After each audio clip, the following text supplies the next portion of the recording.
Hi, this is Chris from Green Force Tactical, and I'm here with James Yeager from Tactical Response. We just finished up Alumni Weekend and role-playing for a couple of the Force on Force classes. That's how we make our gear better. We come up here and we train and we break things and we get feedback from other people. And one of the things I've always wanted to do is come up here and get the go no-goes from James Yeager, what he considers to be go no-goes on rigs and equipment, so that we can have that for us. Okay. So basically tell me what you would look for in a rig that would either make you say, yep, that's good, or nope, that sucks, a no-go. Well, if it's got a clip on it, I'm not carrying it. Total bullshit. I'm not carrying it. People go, oh, but this clip, but that clip. At this point in time, I don't give a fuck. I don't care if Gandhi designed a clip. I'm not using it. I've seen them fail over and over and over and over and over. Like, you know, there's not a good clip on the market. They suck. I can't imagine a clip that could be designed on the planet to work. The best clip is the Ulti clip. So yes. if you have a clip holster that doesn't, plasticky clippy, get rid of that shit and put Ulti clips on it. That's the best one. That's the best one. I wish the guy would call it something other than an Ulti clip. I wish he would call it like an Ulti shank, Ulti grabber. It's already done. I know. But it's not really a clip. He's a good dude. You'd like. He is. Okay. We deal with him all the time. Okay. He's a great dude. He's a Christian missionary. He does a lot of good things for a lot of good people. Yes, sir. All about you. Let's go. I'm on the train of thought. I got ADD, and if we start talking about that dude, then I'm going to talk about he gave us a coffee from Colombia. Right. And Nate likes coffee, but then we go to the Clover Brew. So it's just like dealing with me. I got ADD, man. So if you don't fucking keep me under control. Tinfoil ball. Okay, so clips out. Back in the 90s, when Kydex first hit the scene, and it was popular for a couple of things, but there's a leather guy that made what was called the Spear Offside, and it was one mag pouch, and then there was a flashlight that was back at an angle, 20, 30 degree angle. And the reason that flashlight was at an angle was so you didn't accidentally put it in the gun. Right. Well, when Kydex guys who didn't know what the fuck they were doing, they just knew how to work plastic, but they never took a pistol class. They were just trying to replicate gear from pictures. I saw any number of 6P flashlights jammed in the Glock mag wells. And so that's when I started carrying my mag in my front pocket, my flashlight in my back pocket, because I am not smarter than my students. And a lot of guys go, oh, it's a training issue, blah, blah, blah. If you see it happen enough times by people that have been trained, you are a candidate for that. So there's just been stuff like that over the years. What's the holsters? Paddle holsters. Paddle holsters. The best paddle holster in the world is Safari Land, and it's shitty. Yep. There's no way to make that better. No. It's a convenience thing. And people are like, but I take my gun on and off all the time. Well, then fucking leave the holster on. Yeah. I don't get it. Why are you taking your gun on and off? Why are you going places you can't? There are people like cops going in and out of the jail. They have to. I get it. What he meant is some of you guys are making up reasons to take your gun off. That's not what I'm talking about. I'm talking about legitimate security clearance, security areas, and so just get a real holster and then take the gun out and put it in the lockbox or whatever. We always just take our Batman belt off and stick the whole thing in the locker so you didn't forget to put it in and all that stuff. How many times have you been talking to a cop on the street that's just come from the jail and look down, he's got an empty rig? Dude, it's funny. When I've been on a bunch of police ranges, and when you drive in, usually there's a sign with the 4 safety rules on. When you drive out, on the back side of that sign, it says, make sure your gun's loaded. That's why, if you guys watch my videos, why I never put empty magazines in mag pouches. And if I shoot my gun empty, I leave the slide lock back when I put it in the holster, so my elbow touches it and I remember my gun's not loaded. Because I've never left the range with an empty gun, but I'm not smarter than those people, and it could happen to me.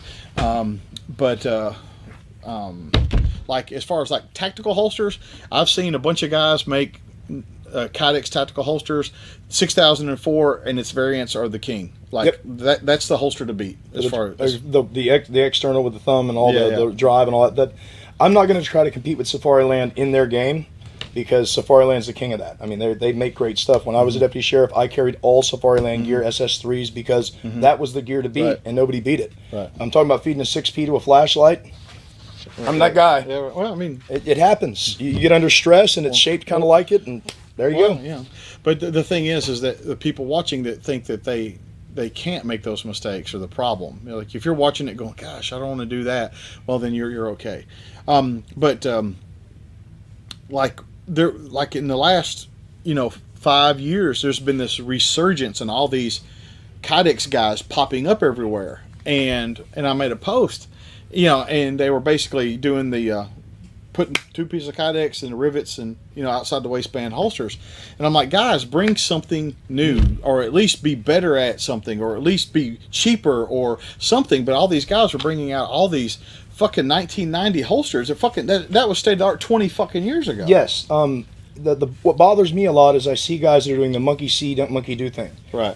They look at a picture of something online and they watch a couple of videos and they go, aha, I'm a holster maker. So they build, we euphemistically call them holster-shaped objects. Right. They're not a mechanism Right. that works like a holster. They don't cover all the zeros, and they don't work. And that's just because they really don't understand what's going on physically. They don't train. They don't train. They don't know what a holster is supposed to do. Yes. It's like trying to build a car from looking at pictures of cars in magazines. Right, exactly. Or building a steam engine based on a tea kettle. Oh, well, take it easy, Eli Whitney. Do you know how many people Dr. Watt lost trying to figure out the steam engine? Like, there's a whole tombstone of, like, assistant, they don't have their names. It's like assistant number 3, assistant number 4. Apply for a job there, I'd be like, no. Stand by your work. That comes from the steam industry. If the guy won't stand next to his repair, he doesn't have confidence in it. So if you stand by your work, it means you will stand next to it while it's running, and you have confidence in it. I like that trivia shit. I like that. So I like. How about balls to the wall? Let's hear it. You ever see the crazy machinery in the old movies where they've got the balls spinning around? Right. That is a governor for a steam engine. It's got a little pin on the end of it. So as they go up, it pushes the pin down and slows down the motor. So if you bypass that with the knob and you're running wide open and those balls are stringing sway down, balls to the wall. Okay, it's enough trivia. You gotta save something for the next video. Right. Just hold that back. I understand. What else? Basically, these are some things that we do philosophically that are based on things we've learned up here, like completely covering the mag release so that you don't inadvertently trigger your mag release in there and you pull it out and you've got a single shot. Well, there's two reasons. Number one, I don't like it rubbing on my belly my meat. girth, belly meat. on my girth. And the other thing is having a completely enclosed trigger guard. We just consider that to be just a safety issue for keeping things out. Remember, when you're talking about stuff, making sure that you have to cover your face. I'm going to work this out for you. See, I'm learning here. The learning is occurring. So having the trigger guard completely sealed in so that you don't inadvertently stick something in there or fall down on a stick and have a stick go in there and cause you to have an ND. If the camera is back so far that it can see stuff that far away from you, we're little teeny tiny people. Then you can't see whatever it is you're showing. Excellent. So it's a complete waste of time to hold something below you and do it. This is fantastic information. This is why you come to Tactical Response, because not only do you learn and you train, but you can learn how to do good YouTube. Do about 1,500 YouTube videos. Okay. And go back and look at them and go, I wish I'd have done this. I'm trying to save you a few steps. I do appreciate it. Nobody fucking helped me. I had to figure out a bunch of shit. Well, learning on your own is good, but it is time consuming and expensive. You know, when you can have somebody help you not reinvent the wheel. Well, it's like I tell people about our farms training classes. If you had a range and a pallet full of ammo, you could teach yourself everything that I'm doing. I'm just giving you all the shortcuts that I've taken years to figure out. Right. That's all I'm doing. I mean, none of it's rocket science, really. I mean, that's how I draw with a Garmin on, or that, you could figure it out. You can figure that shit out. It just takes a long time. You're giving the cliff notes. You're taking. Yeah. We had this conversation the other night. Guy walked up to the table and he says, "I'm not buying a 60." It was in the knife kits thing. Guy says, "I'm not paying $60 for a holster because I can buy $10 worth of material and my buddy can smash it." So we're not paying for the material. You're paying for all of the wasted material, you're paying for all of the think time, you're paying for all of the wasted time, and you're paying for all of the tooling that people have had to build from scratch to learn how to make that. Like Christian, when he comes up here to take a class, he brings a posse with him. So not the dude just the up front in the company, but like a lot of the dudes in the company are alumni now, and they train. So when they make a holster, like, they understand on a fundamental level things that some dude that's smashing plastic together doesn't understand. Yeah, I mean, that's why we bring them. You guys have taken a bunch of classes. I mean, the last few months, it's like I see you every 2 weeks. But they come up here, they role play in classes, meaning they play the bad guys in our force on force and our active shooters and stuff like that. And they do the live fire stuff. So I mean, like, as far as I'll tell you that. I mean, here's what's funny. I have three friends really in the holster business: Galco, NSR, and Green Force. All alumni, and I'm saying, like, they have good products. So there's a correlation, Absolutely. And I don't know if you know this, Bill Rogers Shooting School. He's the Safari Land guy, right? No. He used to have. You got to learn your history. He had Rogers holsters back in the day. Safari Land bought him out and hired him on, like the 6004.